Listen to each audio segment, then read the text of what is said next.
Hey everyone, it's Bobby Sylvester. We've got an episode coming up for you with Ross Tucker, former NFL player and Ivy League college star. And we're going to be doing an over-under segment. Then Tags and I are going to be doing a separate segment to go in-depth looking at the third and fourth rounds. But first I want to tell you about one of the sponsors of today's show, pristineauction.com. And as you may know, we're doing a signed jersey giveaway with Antonio Brown that we're going to be giving out this Sunday. So make sure to get your entries in. All you have to do to enter into the giveaway is subscribe and review us on iTunes and send a screenshot to contest@fantasypros.com. And if you haven't already checked out pristineauction.com, do yourself a favor, see what they have for you. They've got signed helmets, signed jerseys, all kinds of other great memorabilia, and they auction off over hundreds of items every single day. Their website's easy to use. Please let them know we sent you so we can keep doing these future giveaways. All right, let's talk some football.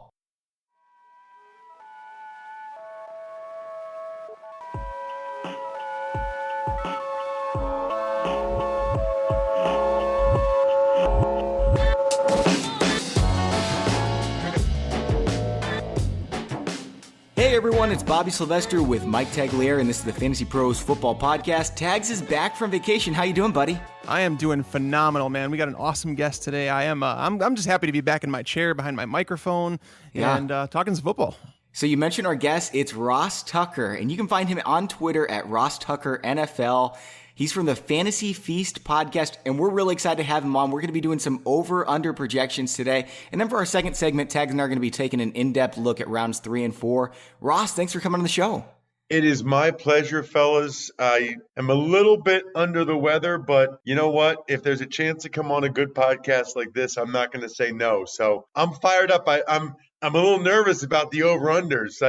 You guys are blindsiding me here with this. So I want the audience to know I'm not like prepped on these ahead of time. So this will be just off the cuff, as they say. Organic reactions is the best way to do it, baby. I'm really looking forward to this. So am I. Let's do it.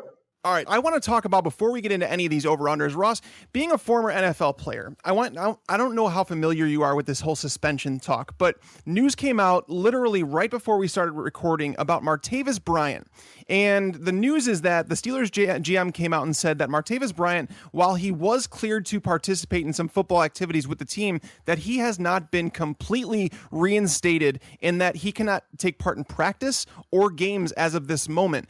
Do we know what to expect going forward? Is this all new to us? I don't know if you have more insight on this, Ross. What do you think's going on with Martavis Bryant? And should we move him down draft boards, essentially, is what I'm asking. This is new to me. I'm not familiar with whatever this protocol is that they're going through. I can't imagine that they would let him back with the team and not let him play in the games at this point. So my guess is that this is sort of a conditional reinstatement or a double secret probation type thing where they're letting Martavis get back with the team. I don't think he'll be suspended for any more games, but they're still kind of holding that out there as a possibility. I think as much as anything to make sure he does the right stuff throughout the end of July here and through August so that, then they can fully reinstate him for the games. I'd be surprised if they made him miss any more games. So I would tell you, I don't think it should have a big impact on draft boards, but if it's a tie between him and somebody else, go with the other guy, right? Because it tells you there's at least still some availability concern there. And let's be honest, he could screw it up. Now, I don't know how much you guys were already taking that into account when you drafted him, that, hey, this guy's one positive test away from being out for the year. You already should be taking that into account. So I'm not sure you should weight it any more heavily, because I think it's probably amounts to the same thing, which is if he screws up again, he's done for the year. But whether he was on this double secret probation or not, that was basically the same thing anyway. To me, it's kind of the same thing as Eric Decker with his injury risk. I mean, if he gets another injury, he's out for a year. It's the same thing with Martavis Bryant, and they're both dynamic players when they're on the field. So I regard them in the same light.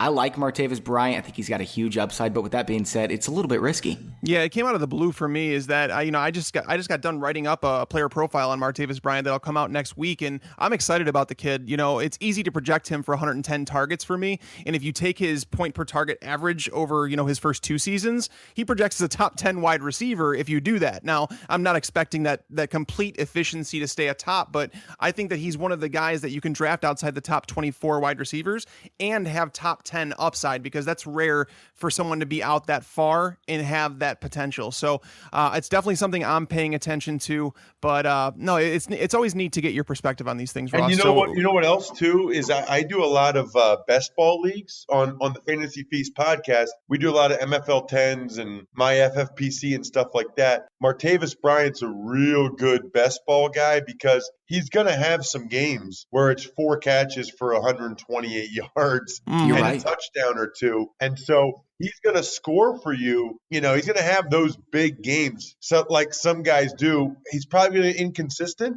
up and down, but that can be to your advantage in a best ball format. For sure. He's being drafted right there around Golden Tate, and they're just such different types of players. I mean, you know Golden Tate's going to get the ball, and Martavis Bryant has that big touchdown upside. So it depends on what you're looking for, like depending on your roster construction. If you need a guy who's real steady or if you need a guy who could explode, I like Martavis Bryant there in the 6th round. Absolutely. And so I think this is a perfect spot to kick off this projection over-under. So, Ross, what I want to ask you in this one is this is a player I get to in MFL 10s a lot, and I'm torn because I didn't like the spot that he landed in after the draft, but at the same time, people are starting to let him slip down draft boards because of recent news, and that's Christian McCaffrey. I want you to tell me over-under Christian McCaffrey 170 carries. I'll go under. I would go under on that number. I think that they got him primarily to catch passes out of the backfield. Even the news with Cam talking about how, you know, he lobbied for him. I think they got him in large part to catch the ball. The only thing that gives me a little bit of hesitation there, guys, is probably twofold. Number one is Jonathan Stewart's injury history. And number two, you know, they also drafted Curtis Samuel in the 2nd round. Yep. And so you wonder how they're going to divvy up the carries between those guys. Like, is Samuel going to get any carries? Because I haven't really heard that.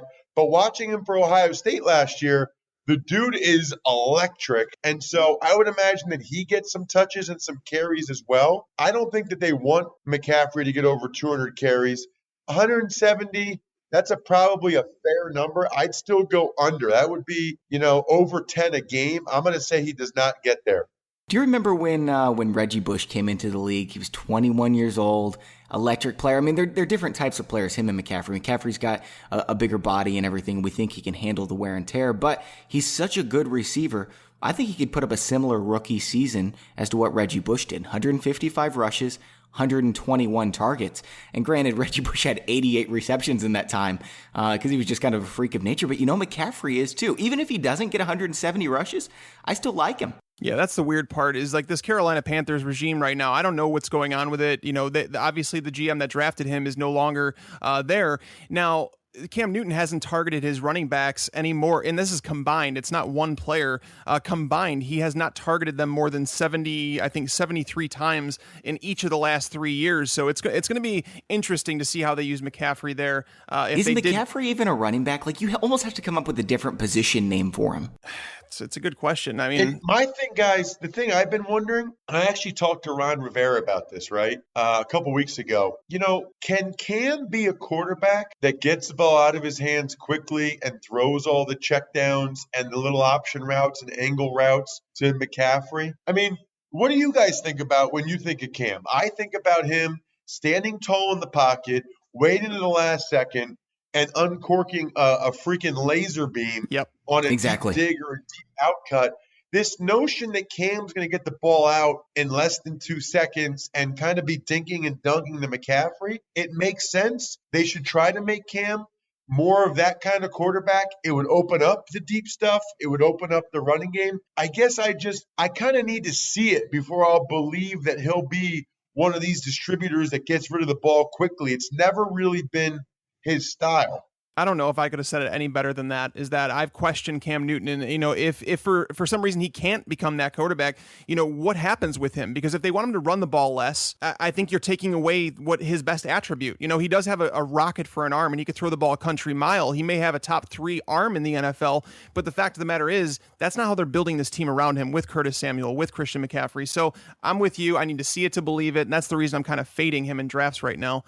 So Bobby, what's the over-under you got? Okay, so the over-under I got, Eric Ebron, as we know, did not get in the end zone very much last year, but with Anquan Bolden gone, I think he's got some touchdown upside. So over-under, 5 touchdowns for Eric Ebron. I'll go over. I'll go over.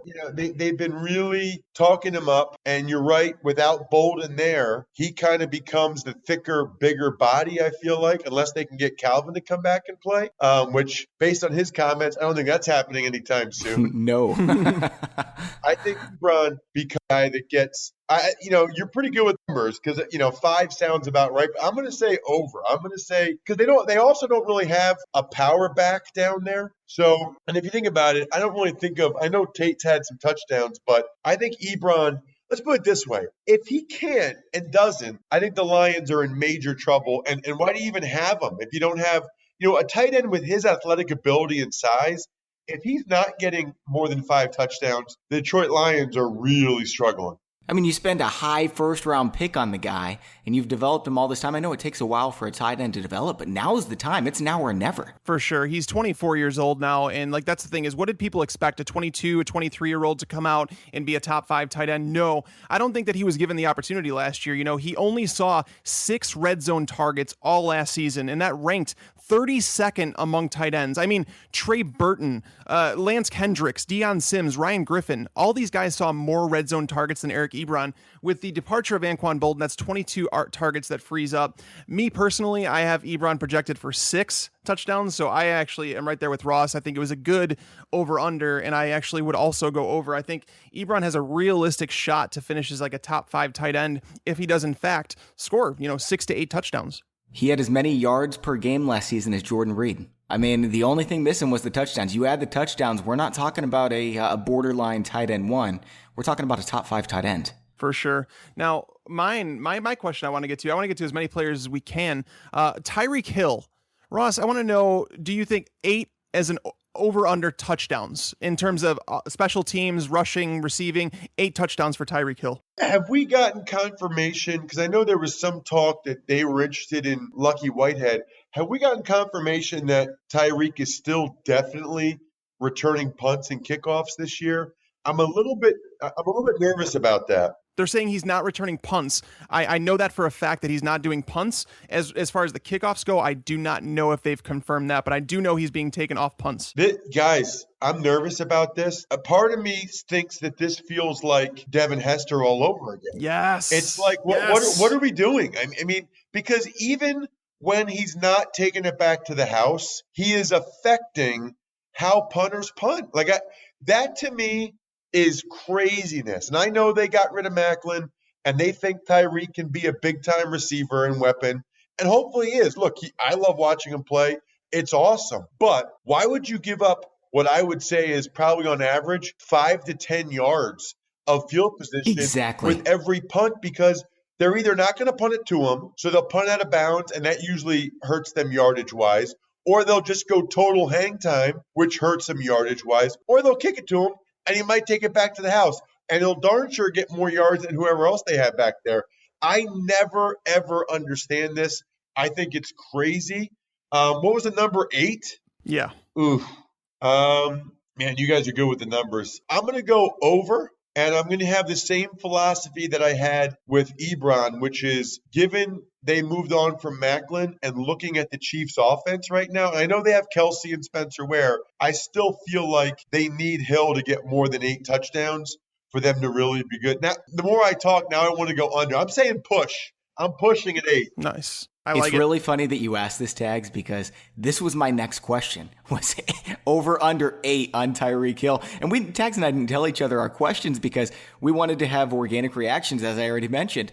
So I'm going to push right now, too. If I had to say, I would say lower, only because he's so small that the chance of injury with him is a little bit higher than it is with most wide receivers. And so if I think he stays healthy, probably right about 8. And if he doesn't, obviously less than 8. So I would go less than 8. Yeah, that's what's hilarious is Ross. I mean, him and I are hand in hand here is that the Devin Hester comp, I actually said that earlier this offseason. I was like, how do we know that this isn't, and the Bears ruined Devin Hester, by the way, by trying to make him a wide receiver. But Hester, if you recall, he was being drafted as a top 32 wide receiver, I want to say, when they said that they were transitioning him to wide receiver. So there's a lot in line here.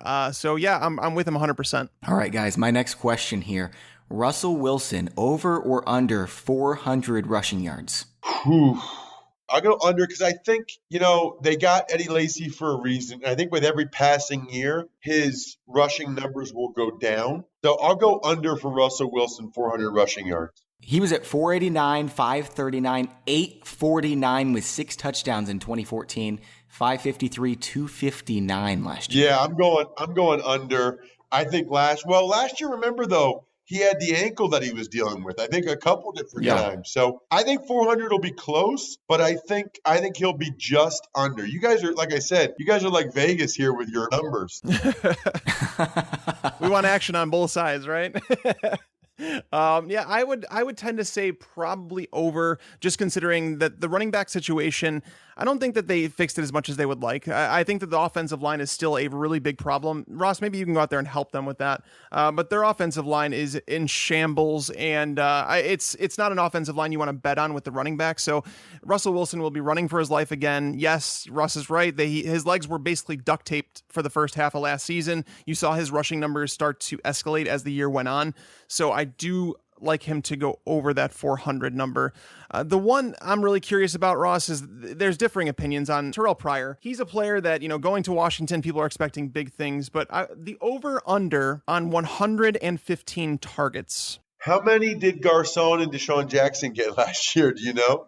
That's the thing. Question. So that's the thing. That's why I based this question, because, I have difficulty projecting him for a lot of targets. You know what? I'm going to... So, they got Crowder. We don't know what will happen with Doxson. We'll see what happens. Well, Reed's hurt now, too. His injury history. They like Chris Thompson out of the backfield. I'm going to go. I still don't think their defense is great. I think they'll get in a lot of shootouts. And I have this new philosophy that I think Terrell Pryor's there just on a one-year deal just to get paid. And I think Kirk Cousins wants to leave. So my new philosophy is that Kirk Cousins and Terrell Pryor are going to work out this thing where they don't really care if they win or not. They're just going to both go for like bonkers numbers. So I'm thinking 20 targets a game for Terrell Pryor, average 170 yards, 180 yards. Cousins throws for 5,200. They both make a lot of money for other teams next year. That's hilarious. No, so the answer to the whole thing in the Redskins, the reason I've had difficulty projecting him for so high, because Pierre Garçon, 114 targets last year, Deshaun Jackson, 100. You go to the year before, their leading receiver had 111 targets, and that was Pierre Garçon. So he's always spread the ball around. Jordan Reed's still there, as you mentioned, Chris Thompson, Jamison Crowder, Josh Doxson, who appears to be healthy. So I have him at 118 right now, but people are telling me that I should bump that number up. Interesting. Okay. I'm not so sure. I'm not a believer. I just think that he goes there and he gets, drowned out by the talent. He is finally on a team with talent. I mean, I know it's been 1 year, but there was nothing last year. Now he has to actually compete against football players. Yeah, he gets to be thrown. I mean, Kirk Cousins, is he the real deal? I mean, his numbers in terms of historically yards per attempt and stuff like that, his air yards are really good.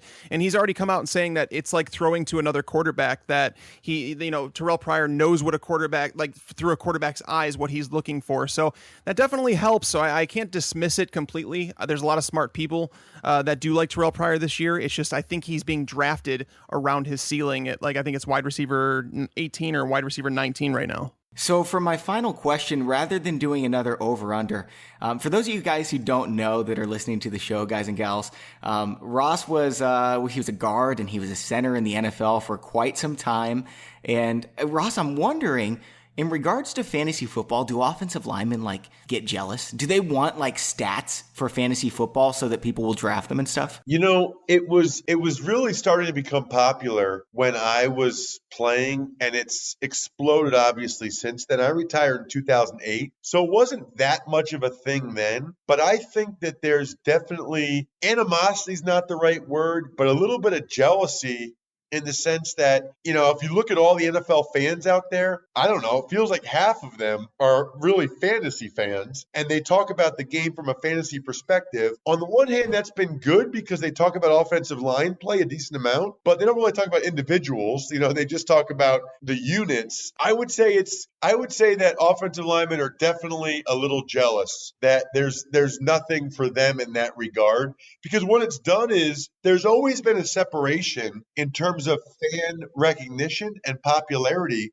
between the skill guys and the linemen. And I think that fantasy football has just increased that exponentially, where now, now people know the third string running back and the number 4 wide receiver extremely well.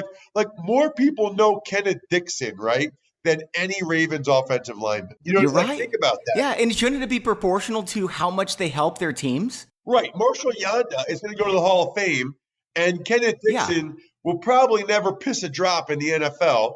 Yet, people know who Kenneth Dixon is, and people don't know who Yanda is. I mean, it's that part of it is a little bit annoying and frustrating. It's understandable, but a little annoying and frustrating. Like if you were doing a redraft of all the NFL players, I guarantee there would be an offensive lineman or two taken in the top 10 because it's so important to the game. And, when we play fantasy football, it's because we want this sense of like being able to be a GM or being able to be a coach. And so why shouldn't we expand it to the offensive line? Maybe we'll look into that. So unfortunately, it looks like we lost Ross here at the end due to some technical issues, or maybe he just, it was just too much for him to think about having offensive linemen in fantasy football. We definitely appreciate him coming on and chatting with us. It was a blast, and he's a really great guy. We'll look forward to doing it again. Okay, so we're going to be moving on to the second segment where Tags and I are going to be taking a look at the third and fourth rounds of your fantasy drafts in standard 12-team leagues. But first, we have a word from one of our sponsors, rtsports.com. This best ball format is just exploding for fantasy football. If you guys haven't played best ball, it's where you do a slow draft way in advance of the season, or right up to it if you want to, and you don't even touch your roster the remainder of the season. You don't make trades, you don't do waiver wires, and the reason it's great, it just takes your best possible lineup from each week. So you can do like 40 leagues and not be too busy during the week because you don't even have to touch your teams. I just love best ball, and RT Sports does a lot of things really well, but they do best ball extremely well, and I've been loving it. They're also legal operators in lots of states where you can't play DFS too. You can join me at rtsports.com/pros to play some best ball this summer, and make sure you put pros at the end so they know we sent you. So Tags, as I said, we're going to be covering standard 12-team leagues here. So if your team is, if your league is a 16-team league, obviously the advice doesn't quite fit, but you can get a sense of what we're saying for that range of the draft. So I'm looking right now at ADP Tags. Tom Brady is right now going at the end of the second round, ahead of Amari Cooper. I don't like Amari Cooper, but Tom Brady ahead of Amari Cooper, I've got him like 25 spots behind. Yeah, this is something that's definitely changed from the last time that we recorded, because if you guys have been listening all offseason, we did a show earlier this offseason with Joe Dolan over from Fantasy Guru, and we went through the first and second round with him. Amari Cooper was part of that first and second round when we did that, but now with the more casual fans kind of coming into the fantasy football scene, we're seeing guys like Tom Brady move up draft boards. So seeing him go at number 24, it's not shocking to me. Obviously, it's not something that Bobby or myself would be doing. The fact that Amari Cooper is being taken after Tom Brady is comical. I actually just finished writing up my Michael Crabtree player profile that'll be put up next week. But Bobby, you're going to find some things interesting in there. And one of the things I actually came across with Amari Cooper when I was doing this research for Crabtree is that Amari Cooper over the last 2 years has averaged 8.5 yards per target. Okay, why is that significant? Because he is the number 14 wide receiver over that time, directly behind Odell Beckham Jr.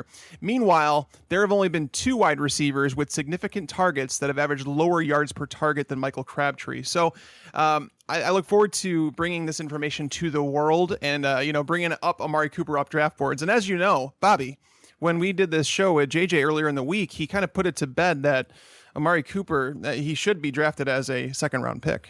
Don't tell anyone I'm saying this, Tags, but Amari Cooper at the start of the season, everyone was drafting him like 18, 19, 16, and I wasn't really on board. I've been coming around to Amari Cooper. You've really been talking me into this. It's to the point right now, his ADP is number 25. I would take him in a heartbeat at number 25. I'd probably take him number 21 or 22. Well, for sure, Bobby. Now, think about this for a second. Let's pretend that you start your draft in the number 1 spot and you get Le'Veon Bell or David Johnson there. And then, it gets back to the turn and you're able to pair him with Amari Cooper and Rob Gronkowski. Like, how great of a start is that? Like, that's phenomenal. Don't even need to finish your draft. Just auto draft. You win. I'd like to say that was the case, but it's definitely puts you in a position where you have 3 elite players at some of the best positions. So, I mean, I'm I'm enjoying seeing him fall to number 25 because he was a guy that I was hesitant to pick at the start of the second round because as much as I believe in Amari Cooper, you're not getting any equity there, right? You have no room. It's not a surefire thing. It's not like you're getting Demaryius Thomas and you know what you're getting, but Amari Cooper has a significantly higher ceiling than Thomas. For sure. And that's the thing. Seeing him drop to 25, this makes me happy. So in more of the casual drafts, not the expert leagues and things like that, you'll get Amari Cooper at the start of the third, and that's just fantastic value. I'm looking at this ADP tags, and Aaron Rodgers is someone that maybe in the late third round I'd be comfortable taking. His ECR, for those of you listening, that means expert consensus ranking. So all the experts come together and say what they think about a player. He's number 31 on average according to the experts. I'd be happy to get him around 26, 27. He's being drafted number 17 right now. People don't draft a quarterback this high. There's just not that much of a difference. And definitely don't draft Tom Brady at number 24. I mean, he throws the ball less than half the quarterbacks in the league. They just don't pass that much. Yeah, they haven't thrown that much. Last year, as you go and look through the numbers, it's weird. When doing my projections, I actually upped Tom Brady's pass attempts this year just because of the talent around him and kind of how they built the team with the pass catchers and Brandon Cooks, Rex Burkhead, you have Deion Lewis, you have James White. There's so many pass catching options in this offense. It's hard to not project him for somewhat of a lot, but let's not forget about the risk with Tom Brady, right? I mean, the guy, 40 years old. I mean, would anybody be shocked, at the end of the year if we're talking about, man, we saw it happen with Peyton Manning where he went from breaking records to, not such a great quarterback once he got to a certain age. And it really wouldn't shock me. I think that the odds are better than, 25% that Tom Brady just doesn't live up to anywhere near his ADP right now. And that it really wouldn't shock me if Tom Brady falls outside the top 5 quarterbacks this year. He's one of the one players in fantasy football this year that I am not touching with a 10-foot pole at his ADP. Not even close. I wouldn't take Tom Brady in the top 50 and he's going number 24. Just because, I don't know. How much better is he really than the number 12 quarterback? Yeah, Maybe that's not at all. Right. You're looking at a good ceiling in best ball, but I think there are going to be lower scoring weeks where they just rely on the run. I think that's why they stacked up these running backs, bracing for the fact that Tom Brady eventually, even Bobby, if you remember, I think it was 2 years ago. Concussions too, man. Yeah, well, Giselle talked about that, not even Brady. But if you remember a couple years ago, Tom Brady started out the year kind of rough, and people were wondering, is this the end for Tom Brady? And he's answered those questions. No, it wasn't the end for Tom Brady, but age, it catches up with everybody. I don't care your skill set. I don't care. Michael Jordan has had his wizard days, where he just wasn't the same player anymore. And that, unfortunately could happen with Tom Brady at some point. And, seeing him drafted at number 24, it's an easy fade for me. I want to go backwards really quick here, Tags, and take a look at people drafted right before the second round starts. Like in case one of these guys falls, Des Bryant, Marshawn Lynch, Todd Gurley, Rob Gronkowski, Leonard Fournette. Are there any of those guys that if they dropped you at, say, 28, you still wouldn't want him? Marshawn Lynch is a very risky one for me, considering his age, considering he's been away from the game. I understand. He's right about 30 for me, so I probably wouldn't take him at 28. Right. What are we talking about the upside? The Raiders have said that they want to limit his touches to 200 touches, and that's going to limit his ceiling overall. So, Marshawn Lynch, as much as I want to say he walks into a great situation, this and that, I do think that they're going to create more of a timeshare than people think. So I think that he's being drafted. Washington's really good. You can't overlook that. He was amazing last year. Even Jalen Richard was solid last year. Their running backs as a whole were very, very good last year. And it's due in part to the great offensive line that they have up front. And that hasn't changed. But again, Marshawn Lynch is being drafted at his ceiling. There is not a chance that, you cannot make the argument that Marshawn Lynch is going to finish as a top 5 running back. It's just impossible to make that, that assessment. So there's a better chance Jamal Williams does. I actually would agree with that. I think there's a better chance that Todd Gurley does. And I would take Todd Gurley over Marshawn Lynch all day long. And I know that's not a popular take, but I wrote up Todd Gurley as player profile and kind of outlined my reasoning for that. So I think we saw Todd Gurley's floor last year, and a lot of the hate that lies with him, it has to do with the fact that he was taken. If he stays healthy, that's his floor. Well, correct. And Bobby, you have to make that disclaimer with every single running back, right? So true. Yeah, I agree. I think that's the worst we could possibly see. True. And now, Bobby, I'm not one, and I don't know if you are, I'm never one to see someone play poorly and just say, he had to be hurt. I never say that about players, but Todd Gurley is someone, his draft pedigree, what he looked like the first, 6 weeks that he played in the NFL. There was nothing that said that this guy could have been a bust. He may not have been, he lived up to the hype that some people placed, that Le'Veon Bell, Ezekiel Elliott territory, but I have to wonder if something was wrong with Todd Gurley last year. I think about Trent Richardson. You remember he was going number 3 in fantasy football drafts. super talented, maybe as talented as Todd Gurley, maybe more talented as Todd Gurley. He just didn't really care. If I was playing for the Los Angeles Rams, I'd be thrilled to be playing professional sports, but I would care a little bit less, and if there's someone prone to that, and I don't want to throw that at anyone. I don't know Todd Gurley. He seems like a great guy, but if anyone is prone to that, playing for the Rams might take that out of you. Well, it's not great playing for the Rams, I'll say that, but I did see, Bobby, they had the Rams on All or Nothing, the Amazon special right now, and I did see a clip from that where Todd Gurley was in the locker room at halftime. He was cussing out everybody, loud, and you could just see the frustration on his face, and he just had enough. And, I'm not going to sit here and say that his offensive line played well. They didn't, but at the same time, some of the blame is placed on Todd Gurley. But at some point, you have to step back and say, let's look at the giant picture here. If we were to remove last year, where was Todd Gurley being drafted? Okay. He's still a volume running back. That's what we want out of a running back. He was the number one running back last year. Would you be surprised if he's the number one running back this year? It would surprise me if he topped Le'Veon Bell and David Johnson for sure. Okay. But at the same time, would it shock me if he finishes a top 3 running back? No, it really wouldn't. Yeah, I'd say it's about a 25% chance. Yeah, like I said, I'd take him over Marshawn Lynch. I think the ceiling is greater, and I think the floor is arguably greater too. I'm taking him over Fournette too. Fournette, that's a good discussion. I think that it's really close though. That's picking. I think that's a tier of running backs. I think you have Jordan Howard, you have Todd Gurley, and you have Leonard Fournette. Those guys are all in a similar tier for me, and it's none of them are on great teams, but I think Fournette actually is walking into the best situation where the defense is going to allow him to run the ball a ton. And the Jacksonville Jaguars, I'm worried about Chris Ivory, though. Jordan Howard does not have a Chris Ivory. Chris Ivory couldn't even really pass TJ Yeldon, so I'm not really worried about him anymore. Now, Tags, before we finish off this segment, first I want to tell you all about another sponsor of today's show, Fantasy Jocks. They offer draft boards for people who want to participate in live drafts. And I tell you what, if you guys do a live draft for your league, or if you've never done it, you are big time missing out. It just completely changes the atmosphere of your league. And they do something else like this too. They offer championship belts, trophies, rings. And if you have one of these in your league, it just changes the game. When you show up to your draft party the next year and someone gets this big championship belt, and it's not a flimsy thing. It's not all plastic or whatever. It's a big, heavy thing. You wear that thing around and you look like a star. These things are amazing. Like I said, they change your league, and Fantasy Jocks, they do a great job. I just think it legitimizes a league. So go on over, check out Fantasy Jocks, order one of these bad boys for your league, and tell everyone about it so they're a lot more excited about your league this year. Tags, let's talk about some of these wide receivers here in the second round. There's a lot of tiers, and I don't really like the way the tiers are set up. We've got Brandon Cooks, DeAndre Hopkins, Doug Baldwin. Doug Baldwin was far and away the number one out of that group, but then you drop down Alshon Jeffrey, Allen Robinson, Keenan Allen, Demaryius Thomas, and then Sammy Watkins all the way down there. I'd take Sammy Watkins over any of these guys, including Doug Baldwin. I understand that, and I'm not going to sit here and argue. I wouldn't call someone nuts for taking Watkins over Baldwin. Now, Baldwin is the underrated receiver. I'd probably take Doug Baldwin over Dez Bryant this year due to my schedule concerns with Dez. And so, looking at... I see what you're saying about Watkins, and I think that he's definitely someone who's on my radar at the start of the third round. I'm willing to pull the trigger if I know someone else in the draft is looking at him. I would definitely take him over DeAndre Hopkins. So here's my stat I have on DeAndre Hopkins. What about over Cooks? Over Cooks, it's a good conversation. It's a really good conversation to have. I think Sammy Watkins is going to be a little bit more predictable on a week-to-week basis, whereas Cooks may have the higher upside in that offense. But so here, in 34 games with Andre Johnson, DeAndre Hopkins averaged 9.3 yards per target, which is just astronomical. It's one of the highest in the NFL. With the 30 games without Andre Johnson, DeAndre Hopkins has averaged just 6.99 yards per target.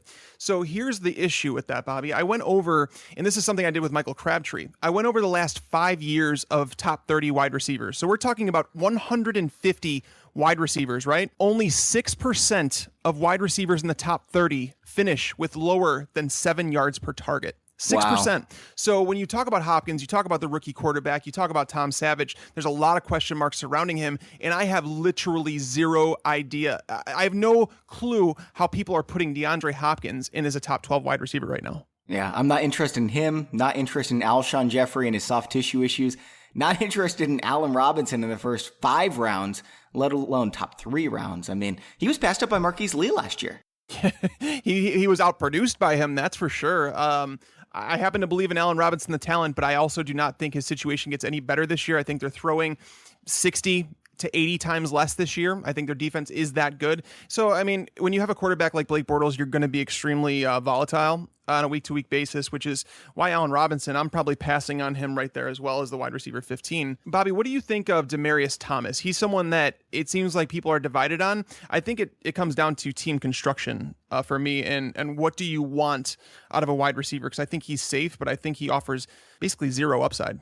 Zero upside, sure, but I mean, I'm pretty confident he's going to be a top 20 wide receiver. We've seen his floor. It's a top 20 wide receiver, right? Right. And that's where you put him, right? And I think his ceiling and his floor are in similar ranges. I think that you could put his ceiling at wide receiver, 13 maybe? I don't think he finished top 12. He is wide receiver number 13 according to ECR. I think his ceiling's a little higher than that. I mean, we've seen him get 1,500 yards. He's not going to do that with Paxton Lynch or Trevor Siemian. He's not going to get 15 touchdowns, but he's the type of guy who could be a touchdown machine. Double digits is not out of the question. If he does that, he could be a top 10 guy. Yeah, and so Bobby, this is a perfect time for me to bring it up. So I know this is not a mailbag episode, but I wanted to ask you about a question we got. It was one of the better questions I think we've ever received in the mailbag.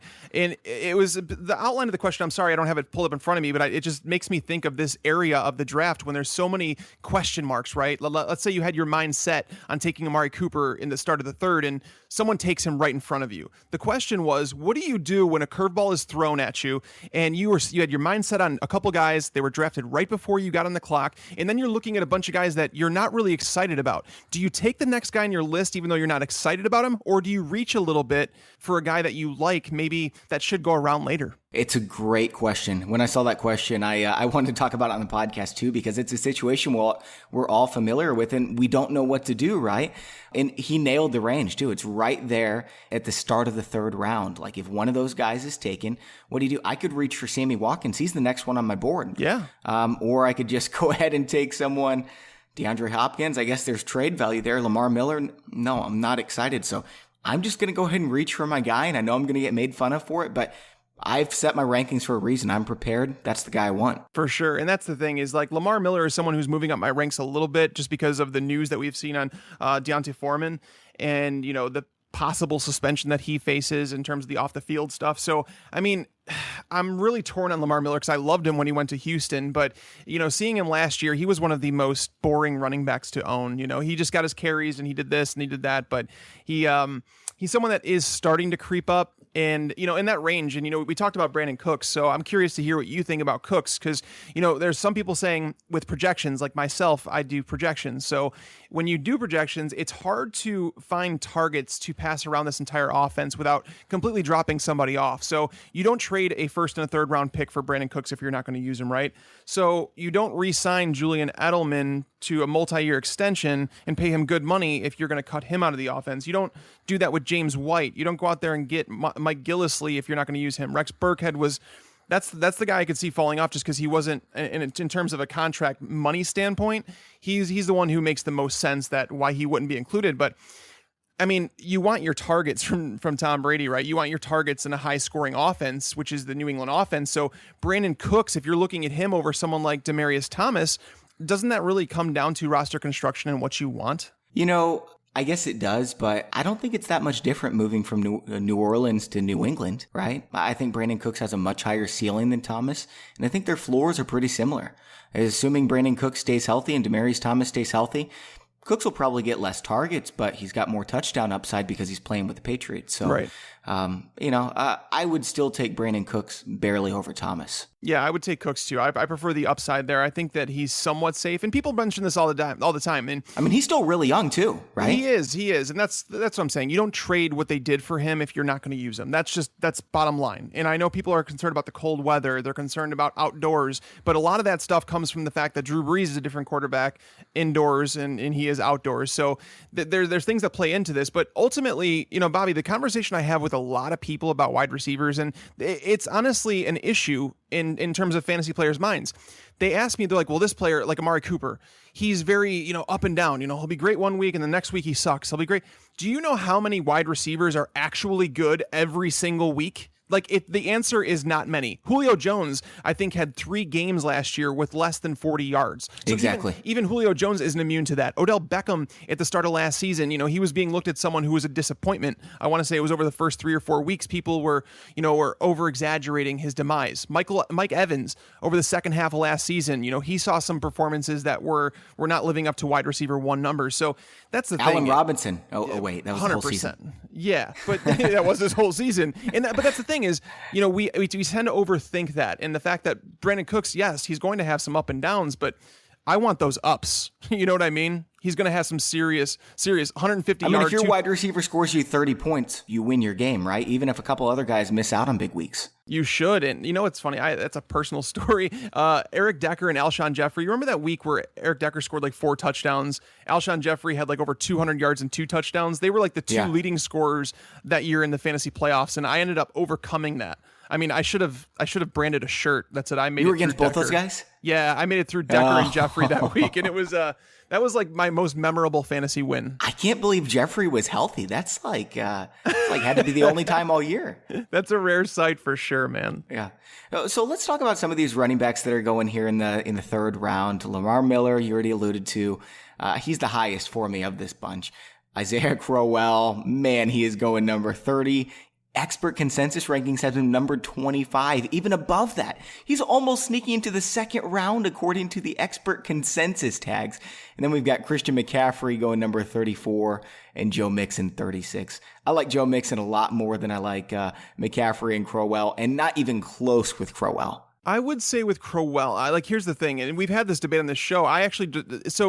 He's been dropping a little bit down draft boards. I got him in. I'm taking part in an analyst MFL 10 right now, and I got Crowell in the 4th round, and I was okay with that. And the reason I'm okay with that is because we're looking at projected carries, right? We can't guarantee Christian McCaffrey for 200 carries. As a matter of fact, we may not be able to project him for 150. Joe Mixon, as much as I love him, as much as he should have that starting job, if you were guaranteeing me that Joe Mixon is seeing 200 plus carries, he's getting a lot of the third down work, I'm moving him into my top 12 running backs. But the fact of the matter is, Jeremy Hill's been awfully good on the goal line the last couple of years. Their offensive line is in shambles. That they lost 2 of their top offensive linemen this offseason. That's going to hurt. Now, I love Mixon, but at the same time, Crowell is on a team that built what is arguably the best offensive line in football this offseason. He did finish as the number 14 running back last year. Now, that doesn't tell the whole story. Isaiah Crowell had some massive, massive ups and downs last year. And as we've talked about, this range of players is a range where it can be mixed and matched all over the place. But we have no guarantees with Mixon, which is why I think Crowell is there. And real quick, Bobby, I want to go back to answer that question and say, if someone takes those players and you're left there with no one that excites you, what do? You know what? Reach for your player that you want. If it's Sammy Watkins and he's not supposed to go to the 4th round, take him in the 3rd, because you know what? In the end, once week 1 takes place, this is something I've learned over playing for a lot of years. Once week 1 happens, ADP means 0, nothing. So if you really believe Sammy Watkins is going to break out and he's going to be a borderline wide receiver 1, you draft him as such. Don't let somebody else take him at that range. And then, you're settling for someone like Alshon Jeffrey, who you're not excited about. So yes, I say reach for the player that you want. I wouldn't reach over 2 rounds just because then, you don't need to do that. Definitely not that early in the draft. I'd reach 2 rounds in the 9th or 10th round. Correct. Yeah, that's when you reach for those players because that's the sleeper territory where everything's kind of up in the air. So, Tags, we've covered pretty much everyone that's going right around the 3rd round. Let's move on over to the 4th, and it starts with Jordan Reed, who's on the PUP list. Are we going to see his ECR and ADP plummet? For sure, and I honestly don't know how it's been this high. He's actually being drafted in front of Travis Kelce according to early ADP, which I have not seen happen in drafts, but this is an aggregate ADP where you're seeing it from all different sources, and he's going, it looks like 11 or 12 picks in front of Travis Kelce, which is just nuts. Jordan Reed's never been able to stay healthy. I talked about this last year. I ranked him outside of my top 5 fantasy tight ends, and it had nothing to do with his talent level. I think the talent is there, but it has to do with the dependence, having him on the field. And a tight end, it's not like you can, I have a bye week replacement, I'll just throw them in there. Tight end, if you're paying up for a top tier one, you need to get that production, and you're not getting a discount. Yeah, you're starting like Charles Clay or something if Jordan Reed goes down. Right, and it's just a messy situation. So I'd much rather take the guy going after him, Sammy Watkins. He's going a pick after Jordan Reed in early ADP, which is just, it's kind of madness. What if Jordan Reed drops to pick 60, even with his injury situation right now? Would you take him there? I don't know if I would. Well, going down to pick 60 and the players that are being taken around that range are Tyreek Hill, Cam Newton, Adrian Peterson, Bilal Powell. Yeah, I'd probably take him in that range because you're looking at a bunch of players who are questionable at best. At least we know when Jordan Reed's on the field, he's performing. Yeah, he performs 90% of the level that Gronk does when he's on the field. It's just, he has so many concussion problems. If I had to bet on someone getting hurt this season, I know Reed's already hurt, but he would be the number one person I'd bet on. Yeah, he's one concussion away from probably ending his career. And that's a scary thing. Last year, it was the dumbest thing. He took off his helmet and goes to punch somebody with his helmet off. I can't remember what it was, but it was an idiotic move. I think he hurt himself on that play, or he punched I can't remember what it was, but he's not the brightest individual. Okay, this is hilarious to me. Terrell Pryor, ADP number 39. Oh no. I think he's being taken at his ceiling, right? Maybe higher. I don't know, man.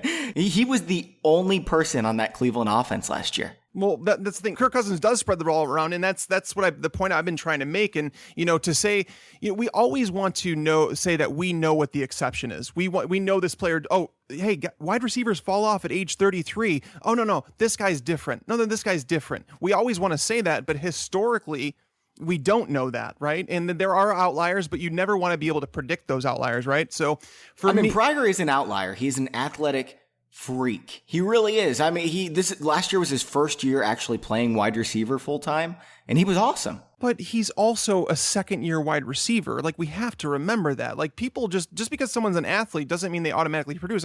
Look at Chris Conley, right? Chris Conley is a phenomenal athlete. He hasn't produced. So, Jordan Reed's still there. If Chris Conley had been the only wide receiver on the Browns last year, we'd be talking about him in the top 60.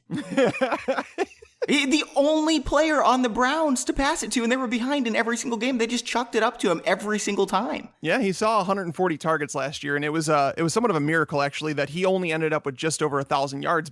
And I know the targets, they weren't the greatest of targets, and they're going to be better from Kirk Cousins and this and that. But I have issues trusting him, that high. If he falls into that wide receiver, 24, 25 range when I'm looking at him and maybe Michael Crabtree, yeah, I might take Terrell Pryor there because I think his upside is higher than Crabtree's. Yeah, even then I'm probably still not because there's so many values to be had between picks 80 and 120 on wide receivers. I'd rather get 2 or 3 of those guys and, just load up on running backs there. For sure, and that's typically what I do is load up on running backs in that range because, you mentioned the 4th round. You have guys like Carlos Hyde coming off the board, C.J. Anderson, Spencer Ware, and Mark Ingram. Well, yeah, let's talk about those running backs. Hyde, C.J. Anderson, Spencer Ware, Mark Ingram. I'm not really so sold on Mark Ingram at this range. I like Mark Ingram because the Saints have a good running attack. Now, with that being said, I trust C.J. Anderson and Spencer Ware a lot more, and Carlos Hyde a lot more. Yeah, Carlos Hyde, it's a touchy situation right now. There's a lot of people who are scared because, the rumor came out not long ago, and I don't know if we've talked about this, that Carlos Hyde is a potential cut. And it kind of blows my mind that Carlos So if he gets cut, he starts for somebody else, right? And he's still one of the 10 most talented running backs in football. That's exactly my point, is that the 49ers, when I did my offensive line rankings, the 49ers are so bad. You look at their offensive line, and legitimately, they have one player who is solid on it.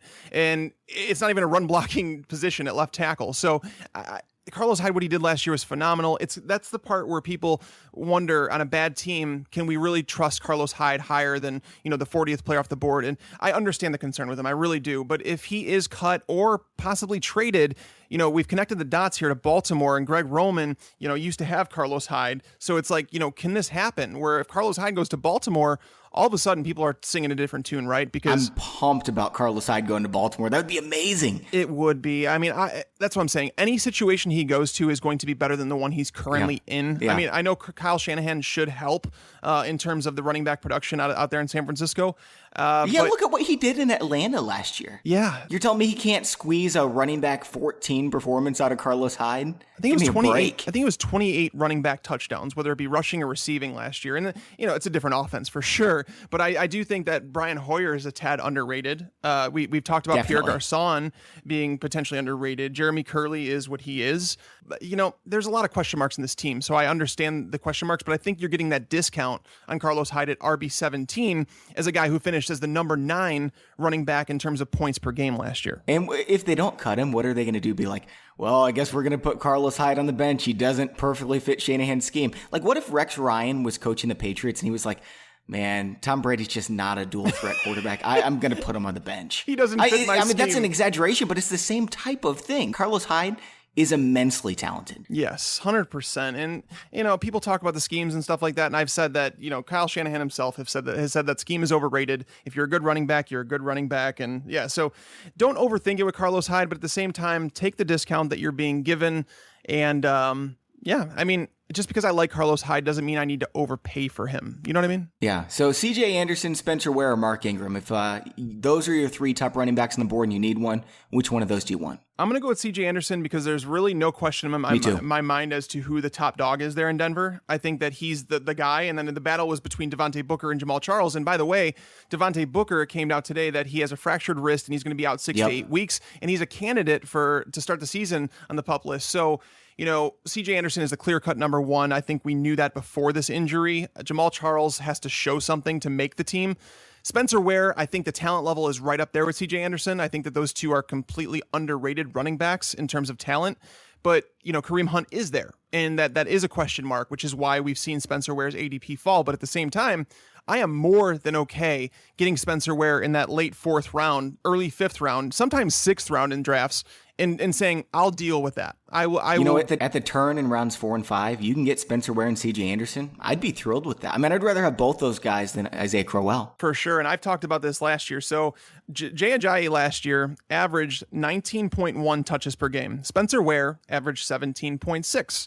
Spencer Ware played one fewer game. Spencer Ware had the exact same amount of RB1 performances, the exact same amount of RB2 performances, the same amount of RB3 performances. He just did not have the 200-yard games, but he also... And he was hurt all season. We didn't even get to see Spencer Ware at his top game. Yeah, and he didn't even bust nearly as much. He had two...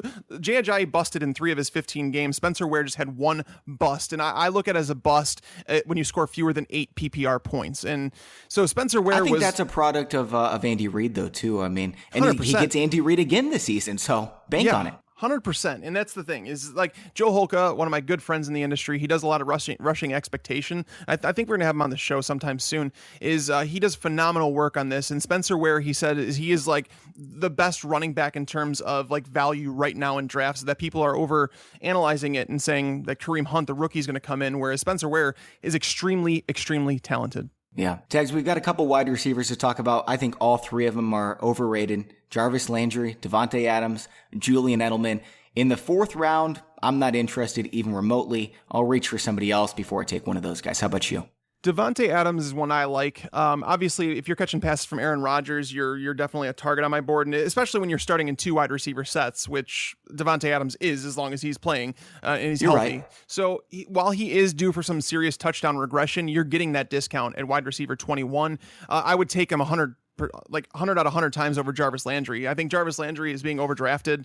We're hearing great things about Devontae Parker. We continue to hear it the first day of camp today. They're saying that he exploded, that he just looks phenomenal. And it's in line with what we've been hearing all offseason about him. Jarvis Landry, I know the Dolphins came out the other day and said, we still do, we want Jarvis Landry around, but what are their actions showing us? They haven't offered him a contract extension. All they do, they re-signed Kenny Stills when he was a free agent. They're talking up Devontae Parker. Everything for me lines up with, we have Jay Ajayi for the short stuff now. Like, we're going to lean on him a lot more. Jarvis Landry over the second half of last year was seeing a lot less targets per game with Adam Gase. So, I am completely off Jarvis Landry in terms of where he's being drafted. Again, every single player has value at some point in a draft. So if you see me draft Jarvis Landry as the 28th wide receiver off the board, Keenan Allen is the 24th. I'm doing it because they fell to a point where I'm comfortable with them. But as wide receiver 20, I think him, Golden Tate, and Stephon Diggs are all in the same exact territory, and I'd say that Jarvis Landry is the one that I would least like to own of those 3. I'd rather have Diggs and Tate too, and it's really not that close for me. Now, Devontae Adams, you were talking about how even if he takes a big step backwards in touchdowns, I mean, he was a wide receiver 1 last year. He didn't even really play the entire season with Aaron Rodgers. Right now, he's number 19 ECR for wide receivers. So I might have put my foot in my mouth a little bit there. I think I would take Devontae Adams there in the late 4th fourth round. For sure. And one player I'm moving up my board as we get closer. And, I talked about this on our episode. What episode was it? It was last week where we talked about Travis Kelce and the fact that I was talking about him for future value. Andy Reid came out and started talking about lining him up as a wide receiver and that he doesn't need to line up at tight end. And I think that this is going to come down to a necessity for the Kansas City Chiefs. We've talked about the fact that I don't think Tyreek Hill is a number one wide receiver. I don't think that he should be leaned on as that. Jeremy Maclin gone. They don't have that number one wide receiver. So Travis Kelce is someone that he continues to move up my draft boards. And we talked about it. I wouldn't take him ahead of Sammy Watkins, but if I'm standing there looking at Travis Kelce and Terrell Pryor, I might be leaning Travis Kelce at this point. Yeah, me too. I don't like Terrell Pryor, but and I don't like taking tight ends that early. There's so many guys later that I would like to have, unless I'm going Gronk at the 2-3 turn. But Travis Kelce, this tells you everything you need to know. ADP number 48, expert consensus number 37. The experts like him quite a bit more than the general public. You should too. Yeah, I think Ray Summerlin, I held it was an expert mock draft that we did, and I want to say he drafted him at the end of the third round. At the time, I wrote it up and I said, I think that was early on Kelce, but the more I kind of look into it and the more that I could see natural progression in his career, and if he scores just a couple more touchdowns, he's easily going to outproduce his current ADP. So Tags, back here at the end of the fourth round, and there are 3 quarterbacks that are being drafted here. Matt Ryan ahead of Andrew Luck right now. And he is due for some serious touchdown regression, even if Shanahan had stayed in the offense. But now that he's not, I don't know just how far he'll drop back. I mean, we saw the touchdown regression with Cam Newton, and it was pretty severe. It dropped him way out of the top 6. I'm not saying that's going to happen with Ryan, but I do not trust him in the fourth round. Then you've got Luck and Russell Wilson. Would you dare draft one of these guys in the first 4 rounds? Absolutely not. We talked about this with JJ earlier this week, and the fact that Andrew Luck, where would I feel comfortable with drafting him? And he's someone that when I get to that 6th round, I'm okay with drafting him there. And he's my number 3 quarterback behind Aaron Rodgers and Tom Brady. Rodgers, I'm comfortable taking in like the end of the 3rd, early 4th round. That's where I'm okay with it. You wouldn't take Drew Brees until the 6th round? No, honestly, that's that tier of quarterbacks where it's Andrew Luck, it's Russell Wilson, it's Drew Brees. That's the tier of quarterbacks, but I don't even think Matt Ryan's in that tier. I won't end up with Matt Ryan on a lot of my fantasy teams just because I know the regression he's in for. I know the quarterback that he is. I know the system that he's lost. There will be some natural regression in touchdowns. We know that, but at the same time, he's going to make up with some of it with pass attempts. But looking at his career numbers, there are so many outliers from his 2016 season that we have to look at. His yards per attempt jumped from a previous career high of 7.9 up to 9.3 in 2016. Like, that is 1.5 yards. Where does this come from, So, it was one of the best seasons ever in that regard. It really was. Like, he was just dominant. That's the best way to put it. And that's why giving him the MVP award, I'm okay with it because, he really, if you were to put another quarterback, their backup quarterback, was it Matt Schaub? If you were to put him behind this team, there's not a chance they make it to the Super Bowl. So I really don't have an issue with Matt Ryan finishing as the MVP. But at the same time, I have him and Tyrod Taylor almost hand in hand in my projections, and I can get Tyrod Taylor like 10 rounds later. So yes, yeah, it's really not even close. Plus, they played the extra 3 playoff games, and that wears and tears on your body. So I don't think he comes back the same quarterback. Maybe he did step up to that level, but I'm not willing to take that risk. You can if you want, but again, ADP number 45. The experts have him at number 65 overall. So I think you're doing yourself a disservice if you take him in the 4th round or the 5th round. For sure. And, Drew Brees is ahead of Matt Ryan, but Drew Brees I wouldn't take in this range either. Him being taken as the 42nd player right now. I'm cool with it. He's going to get you 4,800 yards and maybe 40 touchdowns. For sure, but he's going in front of guys like CJ Anderson, like Spencer Ware, Devontae Adams that we talked about, Travis Kelce even.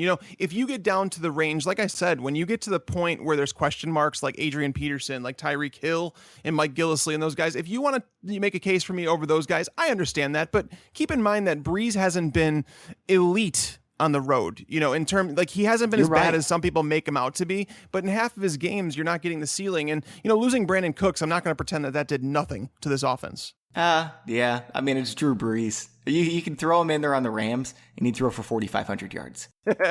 I don't know if I would go that far. He'd probably die behind that offensive line. Okay, so we already talked about Russell Wilson a little bit earlier with Ross, and he had less than 300 rushing yards last year. He was injured. Every other year in his career, he's had at least 450. Do you think there's a chance he gets back up to that 800 number? And if he does, I mean, he's a top 3 quarterback. No, I don't think he gets back to the 800 number, and I don't think he needs to in order to finish as a top 3 quarterback. We mentioned Tom Brady and Andrew Luck. There are questions about Tom Brady's age. There's questions about Andrew Luck's shoulder and whether or not he can be effective. But Russell Wilson is a guy I have ranked. I keep going back and forth with him and Drew Brees at my 4 and 5 spot, where I like them both. I'm not going to end up with them just because, of how high they're being drafted. But Russell Wilson is a guy that his trajectory, he was getting better every single season, and we saw a clear reason why his numbers dipped in 2016, and that had to do with the injuries that Ross talked about and the offensive line. Legs. His line has always been bad. I mean, even if you go back to the years where he was finishing as the number 3 quarterback the 2 seasons prior, his offensive line was not good, and that's why he ran as much as he did, and he was in line for some serious touchdown progression, because I want to say you're right, he had one. It was even in 2015. I want to say he had like 600 rushing yards, but he only had 1 rushing touchdown. Yep, he went from 8 to 1 in 1 year. And I'll tell you what, he was still a top 3 quarterback. In 2014 and 2015, he was the only quarterback, not Tom Brady, not Aaron Rodgers, not Drew Brees. He was the only quarterback who was a top 3 quarterback in back-to-back seasons. Yeah, and that's the thing is, it's the recency bias thing where people just want to automatically move him down and say that he's not the quarterback they thought he was. I think he is.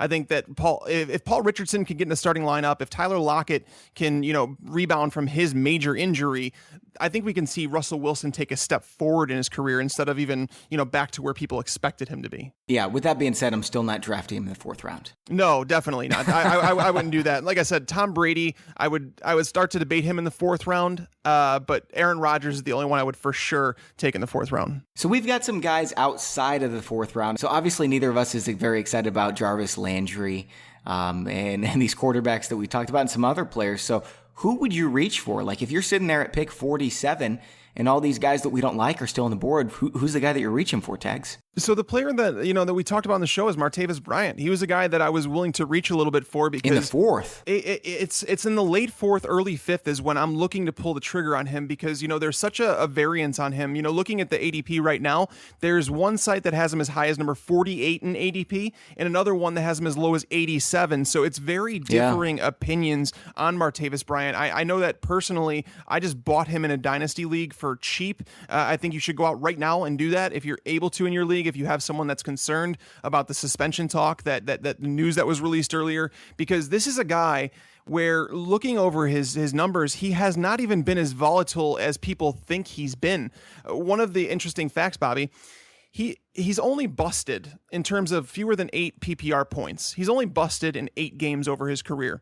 Now, those 8 games, 6 of them came in week 13 and after. The reason is because Martavis Bryant, do you want to know a funny story? Is that he did not work out in the offseason. He admitted that this offseason. Yeah, no, because he basically moved away from LA because his agents recommended it, get away from his circle of friends that he was hanging out with. He's like, go out here, and he moved to a light spot in Vegas where he was working out, or Nevada, not Vegas, in Nevada where he was working out, and he said he put it on 10 pounds of muscle, and that he worked out literally once per month in the offseason over his first 2 seasons in the NFL. So it makes sense to hear that Martavis Bryant was struggling, as the year went on because he wasn't in shape. So, it's amazing. He's someone, wait till you read my player profile on him because there's so many good nuggets in there. And Martavis Bryant is someone who's, if there was no concerns about him being suspended and all this, I would feel comfortable drafting him as a top 20 wide receiver. I'd draft Golden Tate maybe in the early 4th round, let alone the late 4th round. I'm a big believer in him. I mean, he's one of only 5 or 6 guys who's had as many receptions in each of the past 3 years. It's just remarkable how consistent he's been. And I know that Detroit doesn't have big touchdown upside, but you know what you're getting with Golden Tate. It's like a Demaryius Thomas light. So I'd be happy to get him in the 4th round at some point. I also like Ty Montgomery. If you look at him, the ECR is number 43, and I'm right around there for him. I'd take him in the late 4th round as well.